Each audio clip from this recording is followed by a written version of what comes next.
የተወደዳችሁና የተከበራችሁ የኢትዮኒውስ ቤተሰቦች እንደምን አላችሁ? ሰላምታችን በያላችሁበት ይድረስ። እነሆ አዳዲስና ወቅታዊ መረጃዎችን አዘጋጅተን ወደ እናንተ ማድረስ ጀምረናል። ከኢትዮኒውስ የዜና ወጃ ጋር አብራችሁ እንድትቆዩ ግብዣችን ነው። በቅድሚያም አርዕስተ ዜናዎችን አስቀድማለሁ። የብልጽግናው ጠቅላይ ሚኒስትር አብይ አህመድ ኢትዮጵያን ለመውጋት አስበዋል ያሏቸውን ጎረቤት ሀገራት ቆሞ ቀርበ ማለት ተሰደቡ። አብይ ኢትዮጵያ የተወሰደባት ሁሉ ታስመልሳለች ያሉ ሲሆን ዝም ብለን አንቀመጥም፣ ሂሳባችንን እናወራርዳለን የሚል ንግግር አሰምተዋል። በቴክኖሎጂ አቅማቸው እንደተደመኩና ምሽጎችን ማፈራረስ ዓላማ ያደረገ የአየር ኃይል እንደገነቡ የተናገሩት የብልጽግናው ጠቅላይ ሚኒስትር በየቀኑ የሚረግፈውን ወጣት ኢትዮጵያዊ ነፍሱ ውድ ነው ሲል ጠርተውታል። በዝርዝር የምናየው ቀዳሚ ጉዳይ ነው። የፋኖ ኃይሎች አንድነት ተከትሎ ከፍተኛ ቁጥር ያለው ሰራዊት በየቀኑ እየተቀላቀላቸው እንደሚገኝ የአማራ ፋኖ ብሔራዊ ንቅናቄ አስታወቀ። በአማራ ክልል የተለያዩ አካባቢዎች በአገዛዝ ጦርና ፋኖ ኃይሎች መካከል የሚደረገው ውጊያ ዛሬ በስፋት ቀጥሏል። በሌላ በኩል ቅኝት ላይ የነበረው ድሮን በኢትዮጵያና ሱዳን ድንበር ሁመራ ቀጠና ተመቶ መውደቁ አነጋጋሪ ሆኗል። በድንበር ቀጠና የስለላ ድሮን ተጠልፎ ሲወድቅ ለሶስተኛ ጊዜ በአጭር ቀናት ውስጥ መሆኑም ተሰምቷል። በዝርዝር የምንመለከተው ሌላኛው ጉዳይ ነው። የአሜሪካ ከፍተኛ ባለስልጣን ከአብይ አህመድ ጋር ስለ ቀጠናዊ ሰላምና ደህንነት ጉዳይ ሊመክሩ ነው ተብሏል። የአሜሪካ ውጭ ጉዳይ ምክትል ሚኒስትር የሆኑት ክሪስቶፈር ላንዳውና የአሜሪካ የአፍሪካ አዛዥ ጀነራል ዳግዊን አንደርሰን በቀጠናዊ ሰላምና ደህንነት ጉዳዮች ላይ ከብልጽግናው ጠቅላይ ሚኒስትር አብይ አህመድ ጋር ለመምከር ወደ ኢትዮጵያ እየተጓዙ ነው ተብሏል። እነዚህ የአሜሪካ ባለስልጣናት ከኢትዮጵያ በተጨማሪ ወደ ግብጽ፣ ኬንያና ጅቡቲም ያመራሉ ተብሏል። በዝርዝር እናየዋለን። ታዋቂ አየር መንገዶች ወደ መካከለኛው ምስራቅ አገራት በሚያደርጓቸው በረራዎች ሰርዘዋል። በረራቸውን ከሰረዙ አየር መንገዶች መካከል ሉፍታንዛ አንዱ ሆኗል። በአሜሪካና በኢራን መካከል ውጥረት በነገሰበት በአሁኑ ሰዓት በመካከለኛው ምስራቅ በርካታ በረራዎች ተሰርዘዋል። በዝርዝር ተሰሙታላችሁ። የአውሮፓ ህብረትና ህንድ ቁልፍ የንግድ ስምምነቶች እንደሚፈጽሙ ተሰማ። የፕሬዝዳንት ዶናልድ ትራምፕ የታሪፍ ዛቻ ያሰጋቸው አውሮፓ ህብረትና ህንድ የንግድ ስምምነት እንደሚያደርጉ ይፋ አድርገዋል። የተወደዳችሁና የተከበራችሁ የኢትዮኒውስ ቤተሰቦች አብራችሁ ስትቆዩ እነዚህና ይሉት ተሰማላችሁ። መልካም ቆይታ ያውላችሁ። የብልጽግናው ጠቅላይ ሚኒስትር አብይ አህመድ ኢትዮጵያን ለመውጋት አስበዋል ያሏቸውን ጎረቤት ሀገራት ቆሞ ቀር በማለት ሰደቡ።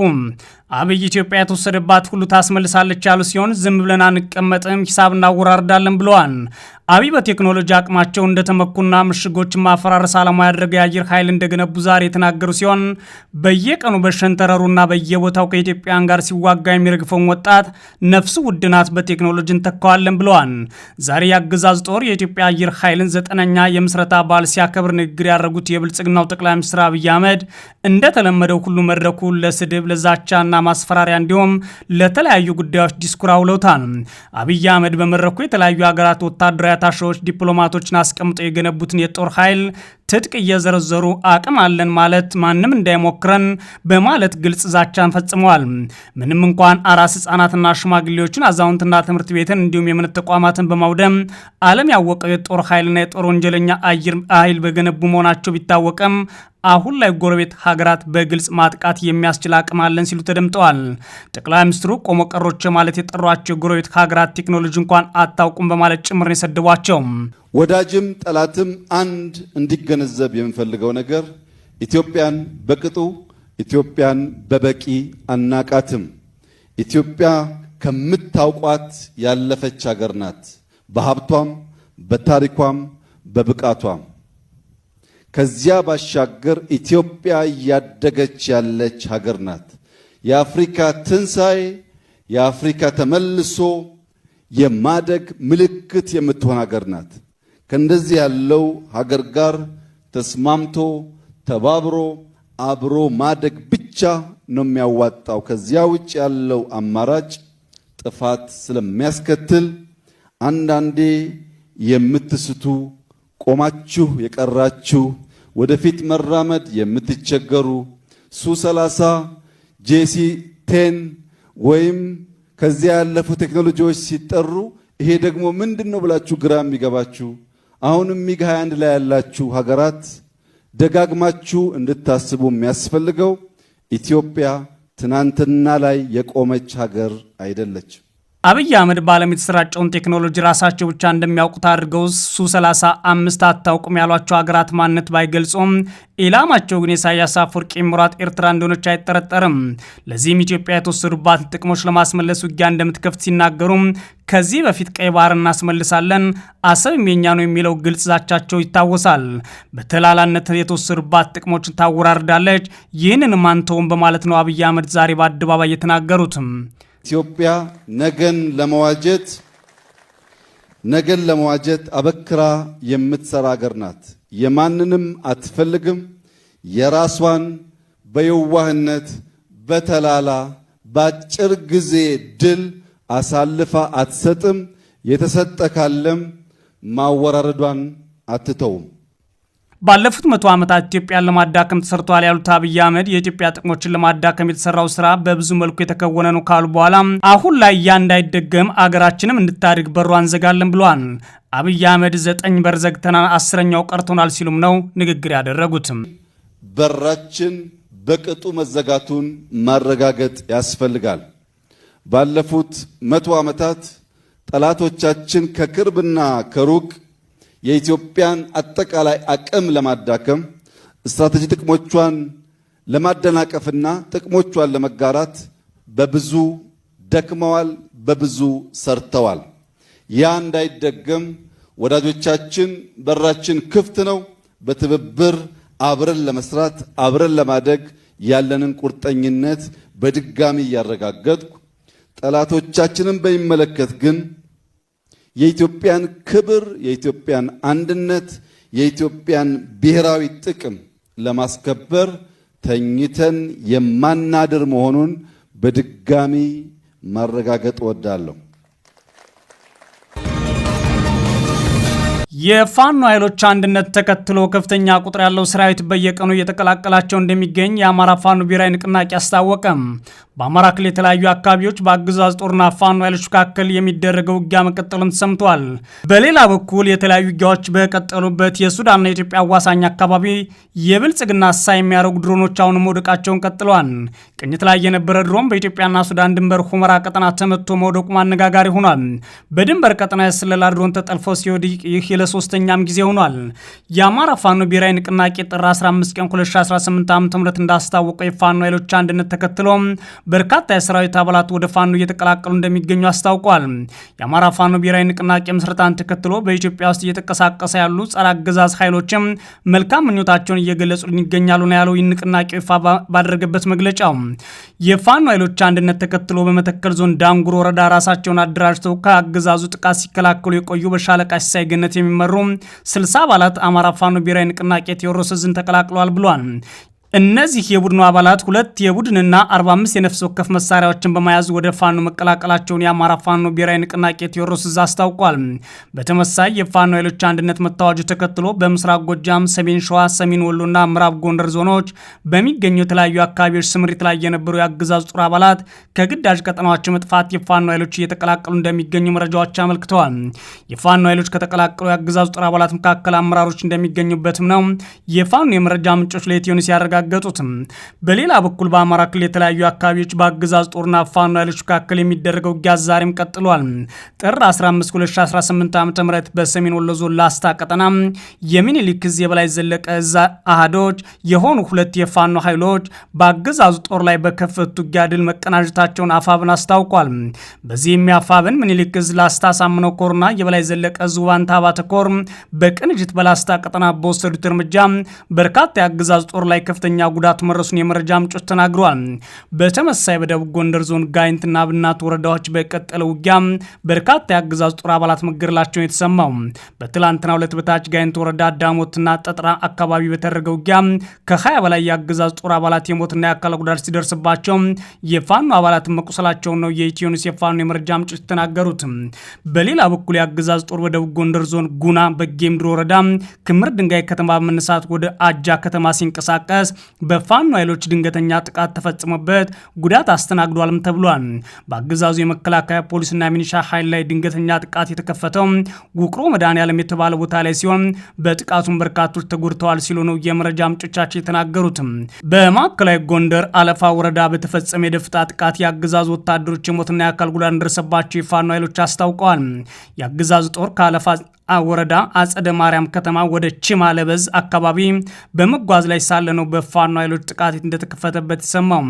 በፋኖ ኃይሎች ድንገተኛ ጥቃት ከፍተኛ ጉዳት የደረሰበት የአገዛዝ ጦር ወደ ተለያዩ አቅጣጫዎች በተኮሰው የከባድ መሳሪያ የአርሶ አደሮችን ንብረት ላይ ጉዳት ማድረሱን ነዋሪዎች ነግረውናል።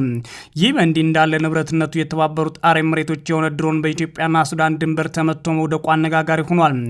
የአማራ ፋኖ ብሔራዊ ንቅናቄ ቴዎድሮስ ዕዝ ወታደራዊ አማካሪ ማንችሎት ሱባለው የአገዛዙ የአየር ኃይል ሰማዩ የኛ ነው በሚልበት በዚህ ሰዓት ላይ ንብረትነቱ የአረብ ኤሚሬትስ የሆነ ሊንግሎንግ የተባለ ድሮን በኢትዮጵያና ሱዳን ድንበር ሁመራ ቀጠና ተመቶ ወድቋል ሲል አስታውቋል።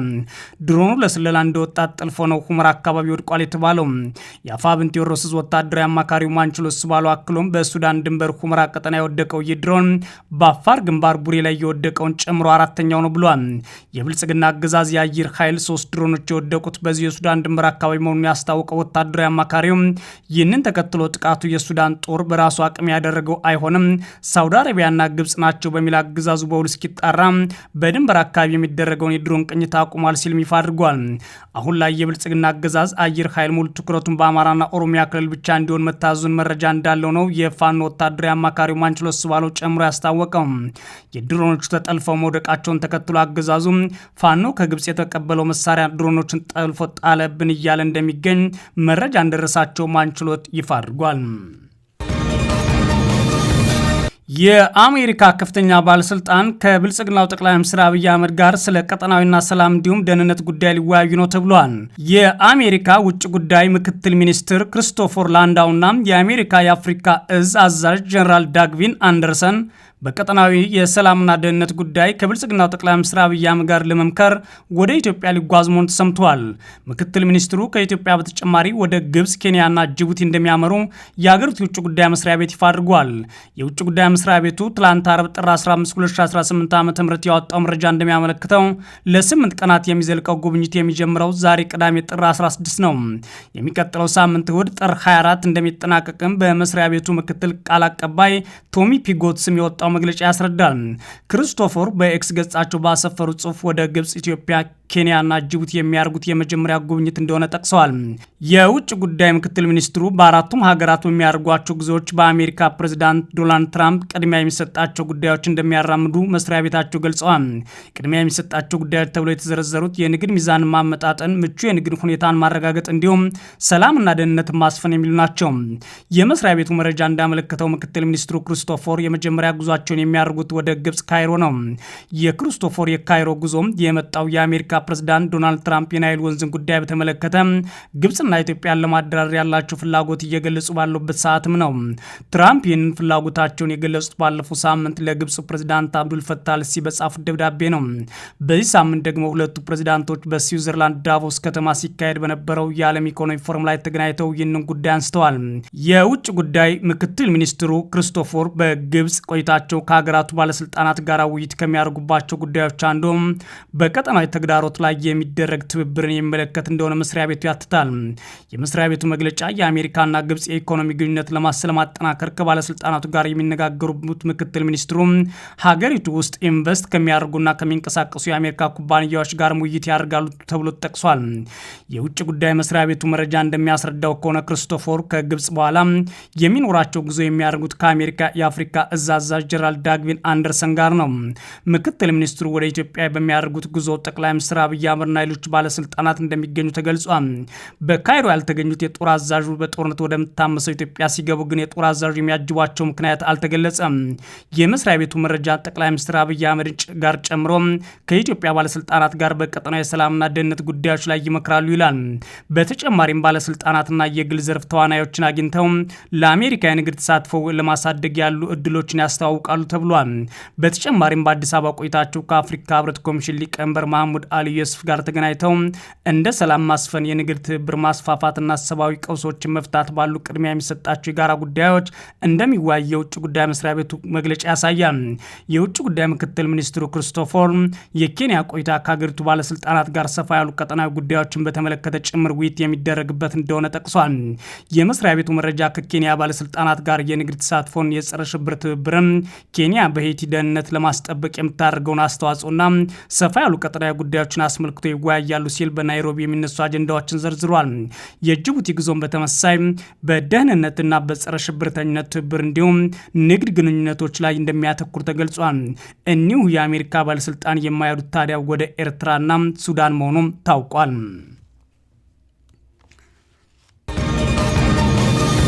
የአውሮፓ ህብረት ህንድ ጋር ቁልፍ የንግድ ስምምነት ለመፈጸም መዘጋጀቱ ተሰማ። ትራምፕ ከአውሮፓ ህብረት ጋር ጸብ ውስጥ መግባታቸው ተከትሎ የአውሮፓ ህብረት ሌሎች ወዳጆችን እያማተረ ነው። የፕሬዚዳንት ዶናልድ ትራምፕ የታሪፍ ዛቻ ያሰጋቸው የአውሮፓ ህብረትና ህንድ የንግድ ስምምነት እንደሚያደርጉ ተሰምተዋል።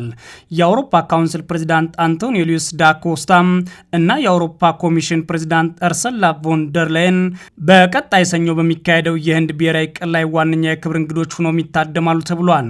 አሜሪካ 50% በላይ ታሪፍ የጣለችባት የእስያ ሶስተኛ ግዙፍ ምጣኔ ሀብት ያላት ህንድ ከአውሮፓ ህብረት ጋር ቁልፍ ስምምነቶች እንደምታደርግ ነው የተሰማው።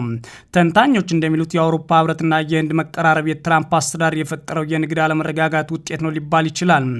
የሚፈረመው የንግድ ስምምነት ገና ይፋ ባይደረግም የስምምነቱ ኩነቶች ቁንጮ የሚል መጠሪያ ተሰጥቶታል ይላል ቢቢሲ በዘገባው።